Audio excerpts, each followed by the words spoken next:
Welcome to the after party for the 1971 That Was a Year That Is video.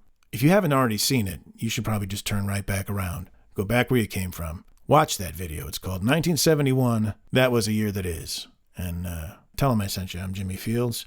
Welcome to the after party, everybody else. What a great year, 1971. A fair amount of tragedy, some great music, lots of people that are no longer with us.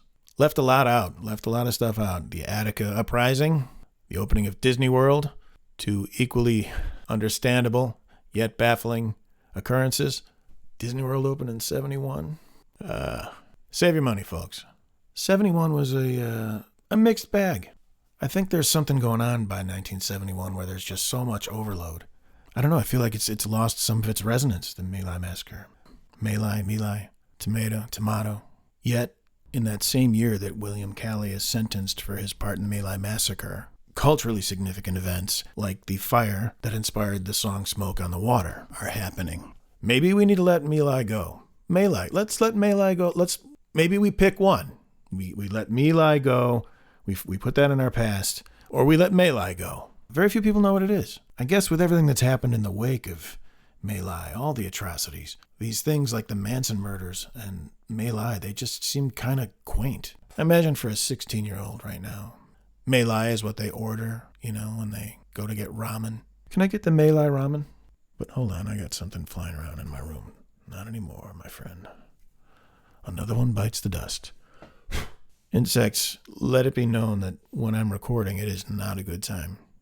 It is not a good time. And I'm going to leave that moth atop my keyboard as a warning to all you other moths. In the middle of my My Lai massacre, I'm going to let his body sit on my keyboard. An atrocity. It's going to sit there, illuminated by the glow of my recording light, for all the other insects to see. I'm like Colonel Kurtz out here in the end of my keyboard.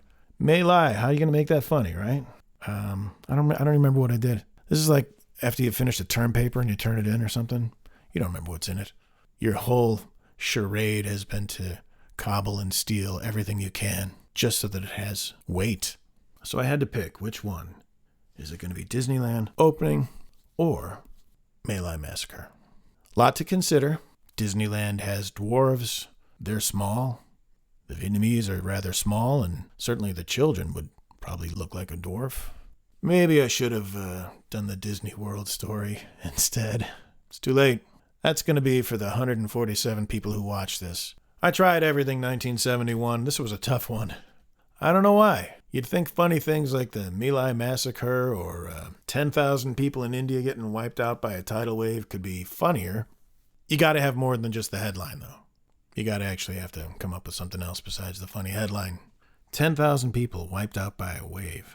Actually, I'm sure it was a combination of waves and broken bones and disease and being eaten by various animals that are suddenly on land when they only previously existed in the sea. Shark attacks in the center of town. Who knows what happens? Alligators, water moccasins. Is there anything in India that can't kill and eat you? God bless those cow-loving people. 10,000 of them wiped out. Kind of makes you wonder what's going to happen when the lights go out after the election. There's something in 1971 that just feels like the beginning of a lull. Oh yeah, okay, we've got this horrible atrocity and that happened a couple years ago in Vietnam. The actual atrocity happened a couple years earlier. I think it was in 68. As you find out in the punchline to the hilarious My Lai massacre joke, I guess he got charged for 22 of the 3 to 500. The Vietnamese government says 3 to 500. They claim 504. I think the U.S. went as high as 300, and I think the bidding then stopped. But Calley served 3 years, about 3 years. Comes out to, I think in the video it says 50 days per person or something is what it came out to. Think about that. If you only had to do 50 days for killing someone, could you hold it to 22? Could you stop at 22? Think of 22 people. You could just remove them. Your boss, your neighbor, family member, that guy at the light, those teens at the bus stop. You can take out 22 of them and do 3 years. That is a hell of a deal. That could turn a good man evil. I mean, think about it. For just 100 days, your summer, it's a little bit longer than your summer, kids. For just 100 days, who would you take out? And again, how would you stop? For 100 days, you could take out 2 people. I mean, that seems like to me like it would settle a lot of prom queen standoffs, or you're up for the Nobel Prize or something more important, the Academy Awards, and you can take out 2 people in your category for 100 days. At 2 for 100, we could have a very different election. But everything was cheaper back then, you know. I sound like one of those old guys talking about, oh, back when I was a kid, bread was a nickel. Well, back when I was a kid, a life was 50 days.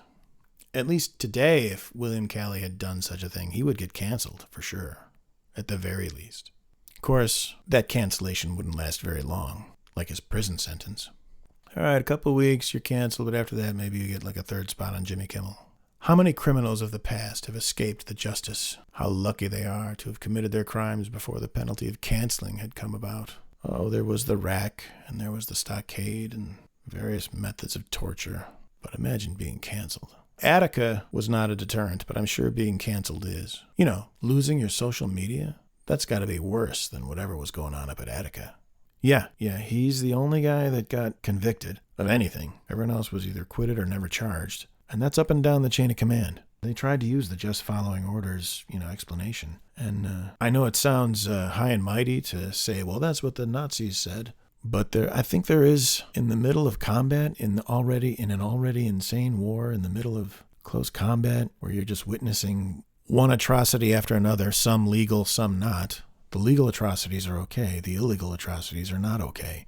But it's one atrocity after another. And you got, another month and a half, 3 months on your tour. All the other guys are doing it. You don't want to be a pussy, But in a place where atrocity after atrocity is committed, and you're ordered to do another atrocity, and, the penalty for not doing the atrocity is you could be shot. You'd be shot right there by one of your comrades, one of your coworkers, one of your fellow men under fire. There's a whole lot of pressure I can't even imagine. But the comfort of sitting back and saying, well, that's what the Nazis said. Yeah, I'm sure they did. A lot of them were just following orders. That's what happens in a place where everything is insane and atrocities are legitimized. You get told to follow an order that, in the smooth calm of 2024, seems unquestionable, what you should have done. But apparently enough pressure was there that out of however many guys were in that unit, I don't know, was it a full platoon? Was it more than that? I don't know. I just took the headlines and had to write some jokes, people. But that order comes down, and you know it's coming from the same place all the other orders are coming from. And everything around you has been insane. You are insane. You're living an insane life or death, edge of your reality moment. The guy says, hey, we got to do this. He starts to do it, looks at the guy to the left of him, and they're all doing it, and you're not going to be the one that's not doing it. Oh, you can claim you shot at the dirt. Or maybe you're just angry enough at what you've been going through and you're not looking at them as humans anymore because you yourself are not human. You're not human. You're an animal with a great soundtrack. You are a killing machine. You are a killing predator with an incredible soundtrack and great drugs. Let's not forget, they had great drugs, whether they were doing heroin or just insane amounts of weed. I imagine if I had to be in combat and I'm 18, I'd probably be taking whatever was coming down the line, whatever all the other guys were doing. I don't know. How do you not get on drugs when you were in Vietnam? It's like you willingly go along with or are part of utter inhumanity. But you're going to say no to drugs? Who would say no to drugs in the midst of all that? Even just booze. If you know you're going into something that you could just as easily not come out of, and you've been living like that, on the edge, and you're just going to pound a couple beers and go for it, who wouldn't? In fact, if I have to shoot an entire family of Vietnamese, hurling them into the ditch and shooting them like the way I shot their pig just before, if that's what my day is, yeah, I'll take that 6-pack. I'll take that weed. I'll take that heroin. The madness. I just find it hard to judge. This sounds like a weird defensive My Lai. And it's not meant to be. It's meant to be just more, a little deeper thinking than just understanding it as an atrocity like the Holocaust or the slaughtering of the Indians. But, if you have to live where those are the choices you're making, day to day, very hard to judge you. How many people have ever done anything, even at their jobs, that they just weren't comfortable with, they didn't want to do, but you got to go along with it. And that includes employee theft. All you people that are like, oh, not me. I would never at my job. Oh my God. When I was a kid, employee theft was always on the table. Employee theft, shoplifting. What is the most horrible thing you've gone along with that you deeply regretted afterward? What is your atrocity that you've done to another person? In the post-My Lai era, even the word atrocity has lost some of its heft. It's kind of like school shootings. When that phrase first became something, a couplet that we became familiar with, it evoked such a visceral sort of deep red, blood-stained kind of emotional imagery. Now it's just a classification for that thing that happens every so often that we're going to expect. It's an atrocity, but we've become jaded to it. What's the most horrible thing you've ever done? Was it something you did of your own volition, or were you going along with something horrible? Did you ever bully someone along with the other kids? When there's bullying, I'm sorry, if you can avoid being on the side that's bullied by doing a little bit of bullying, well then, hey, come on. Bullying. Bullying has come to encompass so much stuff now, you know. Any kind of negative attention more than once, well, more than twice maybe. Suddenly it's bullying. I look back on when I experienced any kind of what would be called bullying today, whether it's harassment or just, guys making fun of you or something like that, or I think there's something to be said for social cajoling and pressure and mocking and teasing. And my son was being bullied at school. Kids calling him names and making fun of the way he dressed. And you know what? The kids were right. My son looked like a dork. When my kid was getting bullied, I told him, look, some of what they're saying has merit. You do kind of slouch like a turtle. I'm sorry. You do. You need to stand up straight. Then, if you learn to do that, they won't say that you look like a turtle. Can't say much for the bird references, but turtle will be off the table. I guess they make fun of his nose. But if you don't want people to make fun of your nose, bulk up your chin is what I always say. 1971. It just kind of hangs there in the middle. It's a middle era. It's not the 60s, but it's not really the 70s yet either. Even the My Lai massacre happened the previous, it's still the same decade, but it was in the 60s, The actual event happened in 68, I believe, and he didn't get sentenced until 71. So it's kind of in the middle. The groovy 70s haven't started yet, and everybody's tired of the 60s. Everybody wants out of the 60s. So, if a little massacre happens, you gotta just move on. Can't let that massacre keep us locked in the 60s. My Lai. And in that, similarly, the Manson murders, they happened in 69, I believe. Late 69. And that verdict doesn't come down until that valley that is 1971, that valley between the 60s and the 70s. The groovy haircuts and disco don't come till later. And punk rock doesn't come till later, all you people who only care about punk rock. I think punk rock was mostly like a DEI program for the ugly and unskilled musicians and wannabes out there. I appreciate it more now than I ever could have then, but it was not worth the change of my style. It was not worth the haircut it would have entailed to be into punk. I already had bad haircut. I didn't need a new one. I also left out the Attica Uprising. At Attica, we leftists understand that this was an uprising because they were being dehumanized and they needed better food, and there was probably horrible prison conditions going on up in Attica.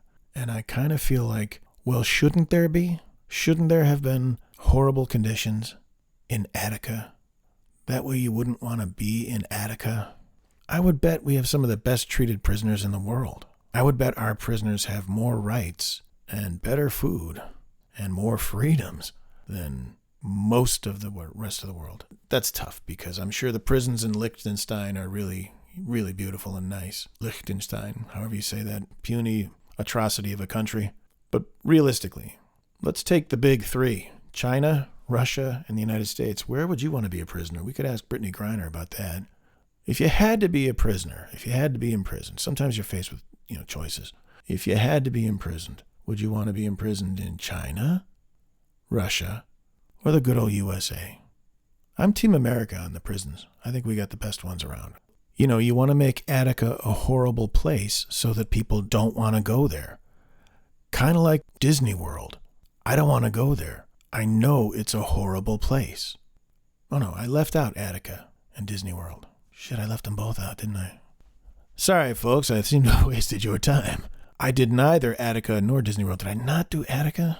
I showed footage of Attica. So that kind of, I know I didn't actually do the story of Attica, but I showed footage. It was in there between Attica and Disney World, amongst the other stories I backed out of. Sounds like Attica was a pretty horrible place. You know, the way you want prison to be. I've always thought of prison as a reverse incentive, a disincentive. Make prison a horrible place so that no one wants to go there, like Disney World. It's funny, that was the era when, 71, when they banned the cigarette ads on TV. That's the beginning of the no fun, right? The free everything 60s, the experimental explore everything 60s are over.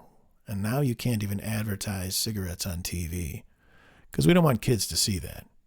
We don't want kids to see cigarette ads because, you know, if a kid sees something, he's going to go out and do it. He's going to smoke.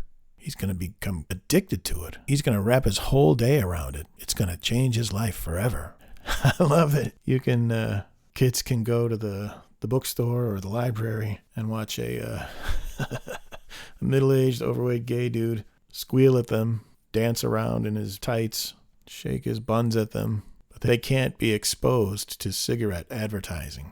You can't expose a kid to cigarettes because what are they going to do? They're going to go smoke. But go ahead and expose your kid to that dancing fat guy in the makeup, singing those songs, dancing around like a little pixie. That's okay. You know, it's important that we take care of what we expose our children to. But send them to the drag queen reading the books. Not that, you know, if you're a parent and you want to take your kid to, here's some very enthusiastic gay gentleman, read him a book in a dress or a mermaid outfit or a princess gown, you have the right to do that. I think that's great. Nah, I don't even really think that, though.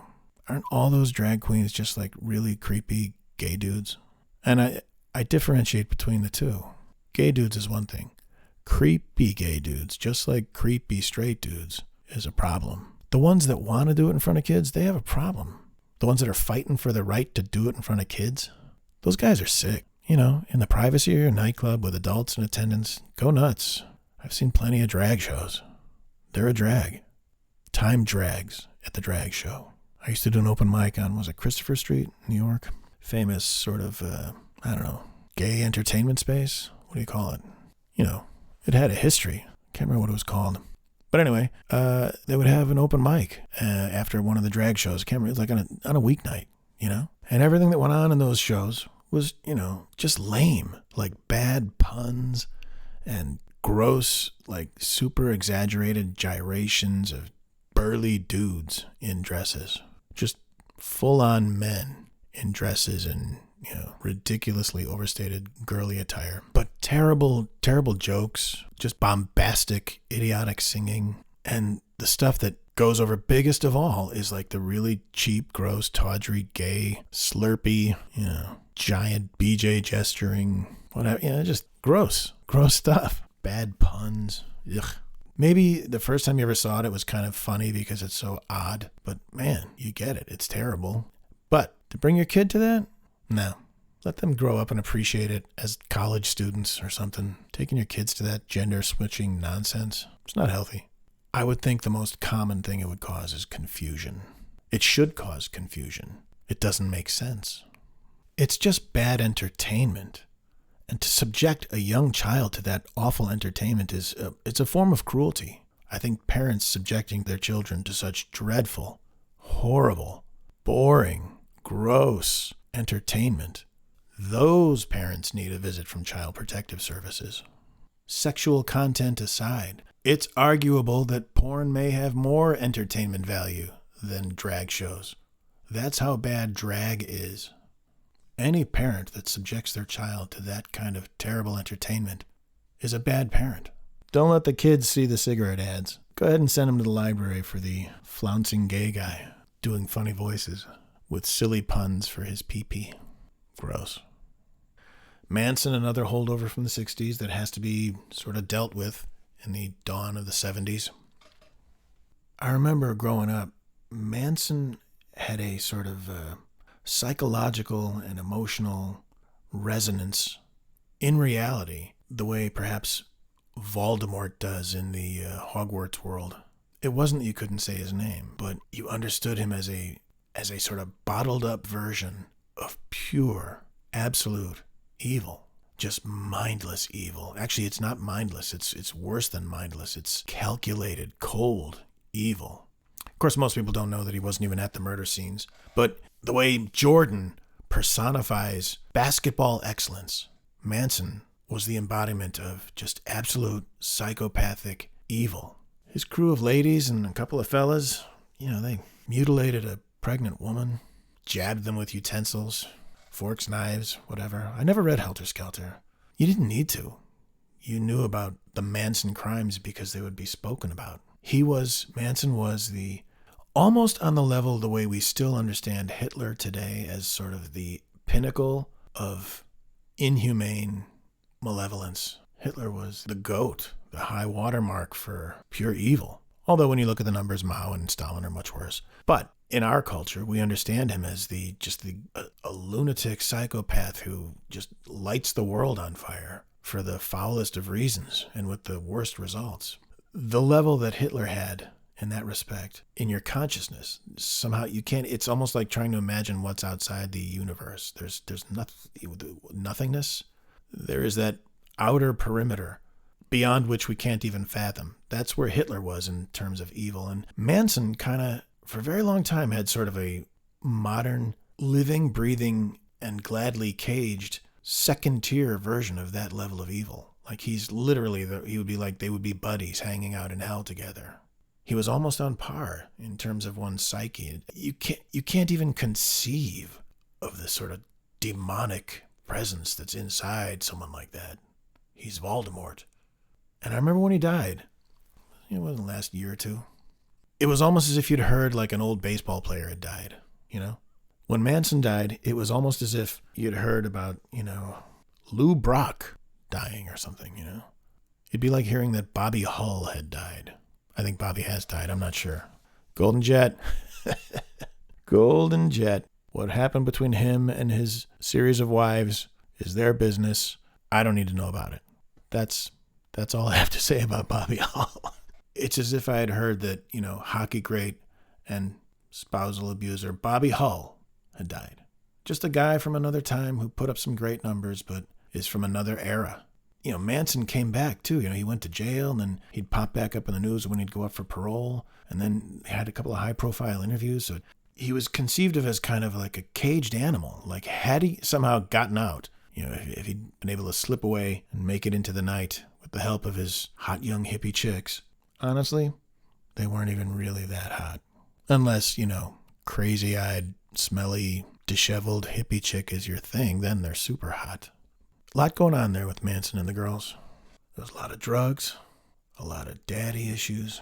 I think the preponderance of his, at least the famous girls that were in his family, they all came from, middle class, some of them upper middle class families. They were just wayward daughters who didn't get something out of their parents or out of life, or who knows. But they found in Charlie something that had been missing. He was the boogeyman to a couple of generations, like a living boogeyman. A guy who somehow orchestrated the murder of what seemed to be just completely random people in the most gruesome fashion. And when Manson died, it was not like the roaring, fiery beast of hell was suddenly extinguished. It was like a tiny little candle just kind of went out.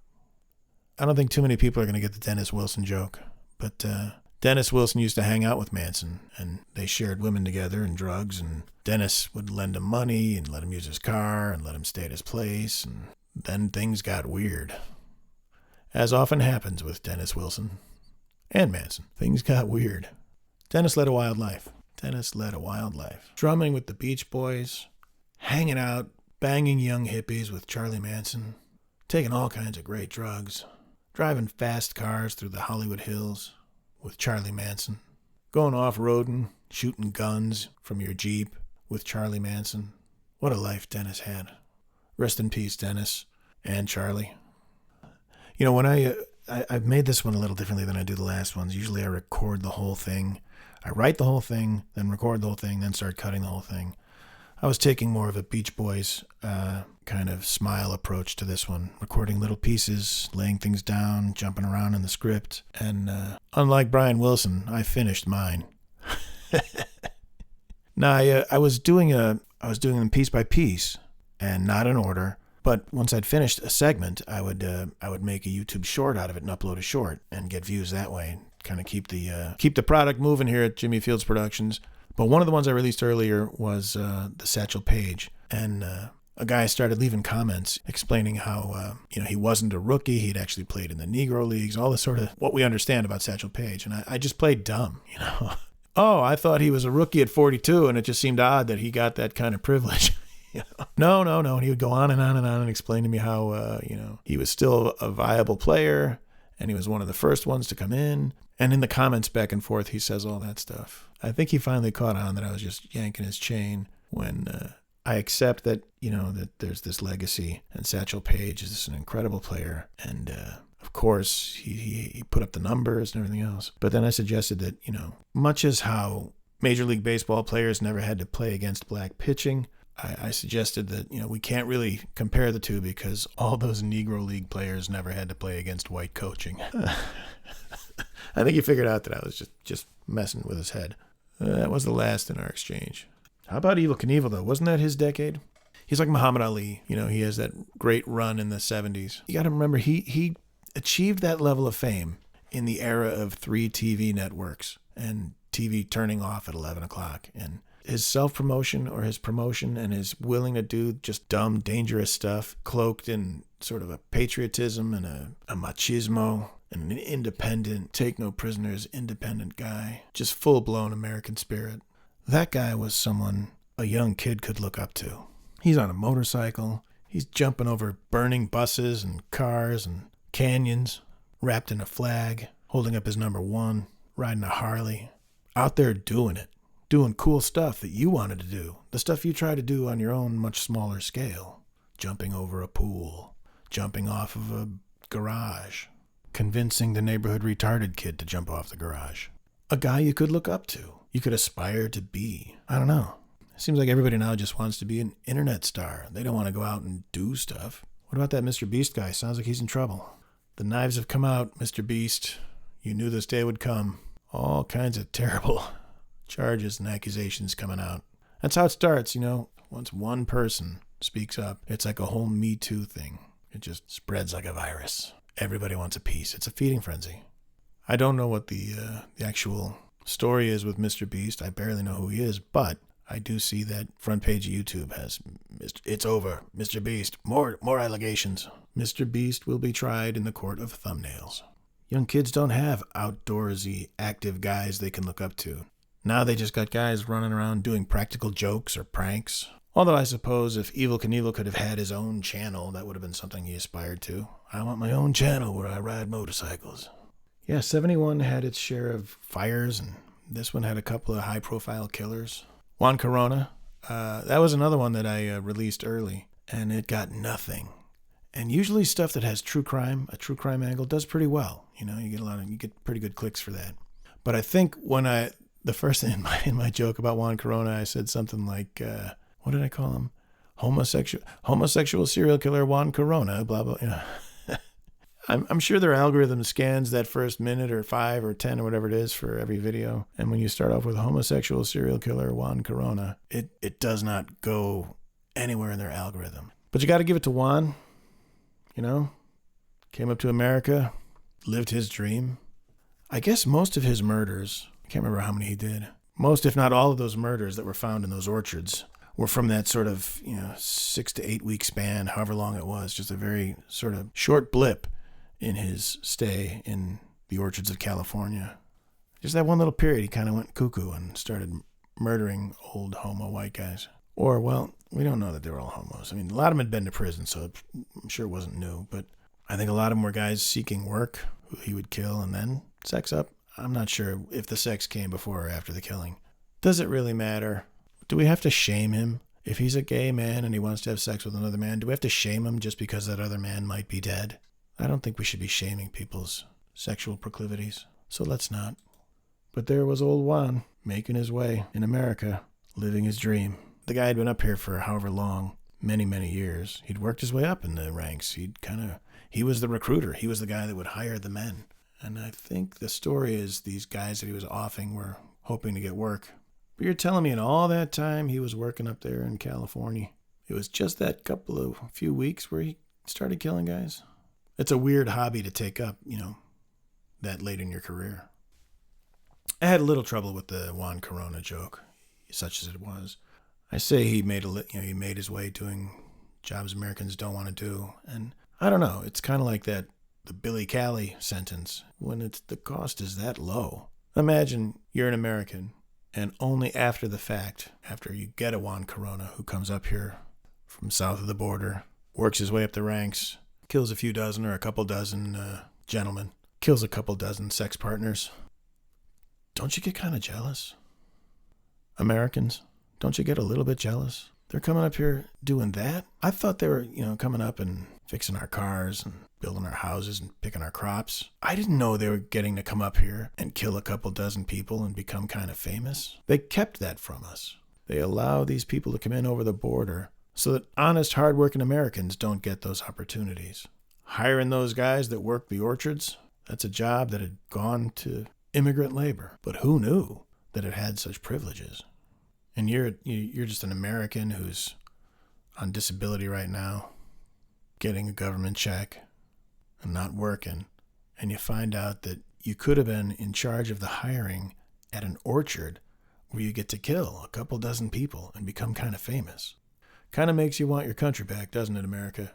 I think the story I had the most fun with, I hate to say it, is the one that cost the most lives. That was the cyclone that hit the Bay of Bengal, which I am sure encompasses several countries, not just India. I think I might have even put a map in the video, so I should know, but I don't. Maybe part of Pakistan, Bangladesh. Maybe not Pakistan, I think that's north. Bangladesh probably in the mix. All the wogs. Churchill. The whole region. 10,000 people killed. The Indians, God bless them, quickly produced 10,000 more to feed the starving cobras and tigers. But my favorite part was just editing the delightful babies tossed to their hungry new friends. How absolutely cheerful and delightful they are. Just bundles of joy and love, giggling, even when being mauled or carried away by a serpent. They're so happy, they're laughing. That's the most beautiful thing I've ever heard is my own son JJ's laughter when he was little. And he would listen. I'll say this, back when he listened, he laughed a lot more. When he stopped listening, the laughter stopped. His laugh would fill the apartment, and 10,000 babies giggling and laughing as they're being gobbled by predators. It's got to be the most beautiful thing you could ever hear. Nothing like it, a baby's laughter. Kind of taking a big swing at the end of the video with the Deep Purple video. But I figured, anybody that's in that deep should be able to ride out that joke. It's like at the 10-minute mark or something. Near the end. I'm racing to the barn for sure. But most people have already jumped ship by then. Man, I tell you, no matter what video is, it seems, regardless of the length of the video I put up, it takes people exactly about half as long on average to decide they don't like what I'm doing. No matter how long the video is I put up, the average viewer is there for about half of it, which often is just the setup. That's the most frustrating part of it for me. Oh my God, it's a 43-second video, The first 20 seconds kind of sets up what happens in the second 20 seconds, and they bail at second 21. Shorter setups seems to be what people want. If I think about it, I'll probably spend more time on the setup than I will on a punchline. Whether you're going for, economy or making sure certain things are well established or understood, it's kind of the backstory of what's going to unfold. The earliest you're ever going to finish a setup is at the very minimum halfway. It's hard to have a very long punchline. You got to be willing to go past the halfway point if you want to even get the setup. And what do I know? So taking kind of an indulgent swing with the Deep Purple, I like the joke on a joke sometimes. It is indulgent. I think that's why it's so fun. They might be more fun to do than they are to listen to. That's probably why they don't usually make the cut. But when it's your video, you get to decide. You guys had to sit through 2 Deep Purple twists. And again, Thank you to those however many dozens of Koreans who died in that fire so that I could make that joke. A literal Korean barbecue had to happen so I could make that silly joke that puts them second place to the invention of smoke on the water. That's the indignity that those dead Koreans had to suffer. But thank you guys. Now they're immortalized. Now they're immortalized. They'll live on forever. In minute 58. Actually, these after parties are just a war of attrition. Most listeners, regardless of the length, get past 3 to 5 minutes. And it's bye, I'm out. Maybe I'm terrible. But this is how you get better. Way out here in minute 195, it's kind of a digital no man's land. It's deep space. The unlistened to end of someone's, or halfway point, or whatever that cutoff is, the unlistened to portion of the many uploaded media, uploaded content, all the unwatched ones and zeros. That would be where you would hide your Bitcoin codes or your secret world domination plans. Hide it in the deepest recesses of the unlistened to podcasts. So if you're still on board this deep in, that's really weird. It's way out here that you allow people the freedom to say the N-word. It's way out in that deep part of the podcast or the unlistened to internet rant that you can live stream people saying the N-word. Get on board. Nobody's ever going to hear this. Whatever it is, it's way out here in the N-word portion of the podcast. But Funky Claude was running in and out, pulling kids out the ground. Wait a minute. I think it says right here, I actually have the script. I was able to pull it up while I'm recording. 163 people at the Taeyunggak Hotel in Seoul, Korea. 163 people dead, giving their lives for that joke. More people died for that joke than are going to listen to this recording. I feel like I've been quite frugal with the number of people dying per joke versus the number of views I get. I try to use them sparingly. Luckily, this sort of indulgence did come at the end of the video. I wish I had something worthwhile to stick this deep into the recording. Some grave secret who shot Kennedy or who's on Epstein's island. I wish I could share that with you right now, but I got nothing. We're just out here in the perimeters where there are no stars. I don't think there's anyone in this world who would go this deep. My family, my friends, no one. I don't know what's wrong with you. Just stay away.